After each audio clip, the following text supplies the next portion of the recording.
আসসালামু আলাইকুম প্রিয় শিক্ষার্থীরা, আরেকটি নতুন ভিডিও নিয়ে তোমাদের সামনে হাজির হলাম। আমি মোহাম্মদ বিল্লাল সরকার, বর্তমানে পড়াশোনা করছি রাজশাহী বিশ্ববিদ্যালয়ে। তো ইতিমধ্যে কিন্তু গুচ্ছের পরীক্ষা অনুষ্ঠিত হয়ে গেছে, এ ইউনিটের এবং বিসি ইউনিটের পরীক্ষা অনুষ্ঠিত হবে। তো আজকে আমরা কথা বলবো জগন্নাথ বিশ্ববিদ্যালয়ের কাটমার্ক এই বছর কিরকম হতে পারে, এ ইউনিট, বি ইউনিট এবং সি ইউনিট। এবং যেহেতু আজকে এ ইউনিটের ফলাফল প্রকাশিত হয়ে গেছে, আমরা এ ইউনিট সম্পর্কেও কথা বলার চেষ্টা করব। আর আমরা কিন্তু সামনে গুচ্ছের সকল বিশ্ববিদ্যালয়ে হল সুবিধা, টিউশন সুবিধা এবং কি সেশন জট রয়েছে কিনা সকল বিষয়ে কথা বলবো।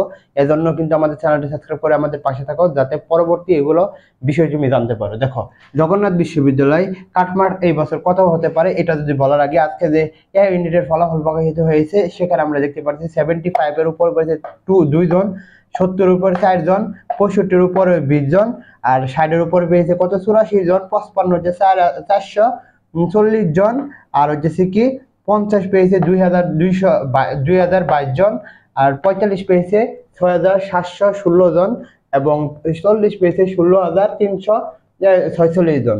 তো আমরা যদি জগন্নাথ বিশ্ববিদ্যালয়ের এ ইউনিটের কথা বলি, তাহলে আমরা এখানে দেখতে পারবো যে গত বছর কাটমার্ক ছিল কিন্তু 42, গত বছর কাটমার্ক ছিল কিন্তু 42।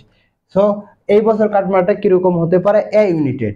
সো দেখো, এ ইউনিটের সিট রয়েছে মানে নিজ বিভাগ সায়েন্সের জন্য, এবং তারা বিভাগ পরিবর্তন করে মানবিক এবং কমার্সের মধ্যে সিট পায়। সো সেখানে সিট রয়েছে 13,000 প্লাস, কত 13,000 প্লাস সিট রয়েছে।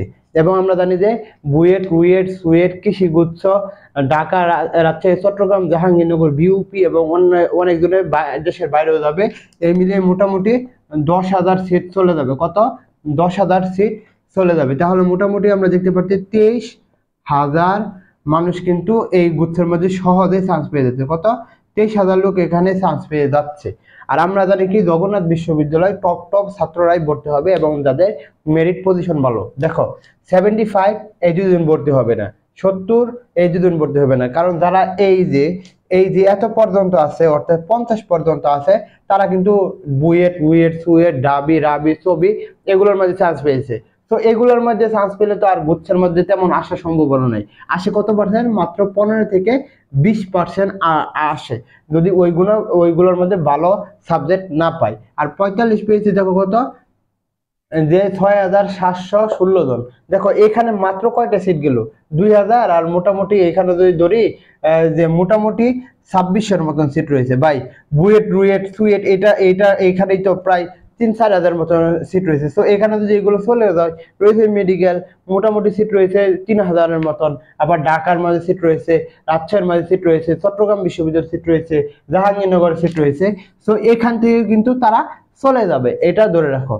যেখানে খেলা হবে, এই এখানে কি খেলাটা হবে, যে 41, 42 আর 43, এইখান থেকে কিন্তু জগন্নাথ বিশ্ববিদ্যালয় মোটামুটি চান্স পেয়ে দেবে। অর্থাৎ লাস্ট পর্যন্ত দেবে জগন্নাথ বিশ্ববিদ্যালয় এ ইউনিটের কাটমার্ক হবে 42 থেকে 43, লাস্ট পর্যন্ত সিট পাবে। আর এখন আমরা কথা বলবো বি ইউনিটের কথা, অর্থাৎ বি ইউনিটের কত পর্যন্ত, অর্থাৎ কত কাটমার্ক হতে পারে। দেখো বি ইউনিটের পরীক্ষা না হলেও বা পরীক্ষা হওয়ার পরে তুমি যদি দেখো, দেখবে আগের বারের মতনই যে প্রশ্নটা সেটা হবে। দেখো এ ইউনিটের প্রশ্ন কিন্তু আগের বার থেকে একটু কঠিন হয়েছে বা ওই রকম হয়েছে, তেমনই হবে বি ইউনিটের ফলাফল দেওয়ার পরে যাবে এরকমই হবে, যে মোটামুটি ওই বছর কাটমার্ক ছিল 55 প্লাস, যে শেখ হাসিনা বিশ্ববিদ্যালয়ে চান্স পেয়েছিল।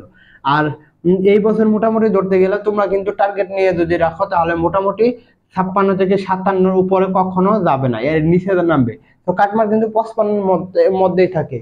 আর সি ইউনিটের যদি কথা বলি, এখানে কিন্তু এর আগে অবশ্যই বলবো চ্যানেলটি সাবস্ক্রাইব করে কিন্তু আমাদের পাশে থাকো। সি ইউনিটের যদি কথা বলি, গত বছর কিন্তু 51-50 দিয়েও কিন্তু চান্স পেয়েছে। সো প্রশ্ন যদি আগের বছরের মতন হয়, বা তোমরা যদি পরে দেখো এই স্ট্যান্ডার্ড এরকমই থাকবে, তো মোটামুটি ধরে রাখতে পারো যে এখানেও কিন্তু 51 বা 52-এর উপরে যাওয়ার সম্ভাবনা নেই। তো ইনশাল্লাহ আশা করি তোমাদের বুঝাতে পারছি। তোমাদের জন্য শুভকামনা। সামনে গুচ্ছের আরো বিশ্ববিদ্যালয় সম্পর্কে ভিডিও দিব, অবশ্যই বলবো চ্যানেলটি সাবস্ক্রাইব করে পাশে থাকো। এই বলে আমি শেষ করছি। আসসালামু আলাইকুম।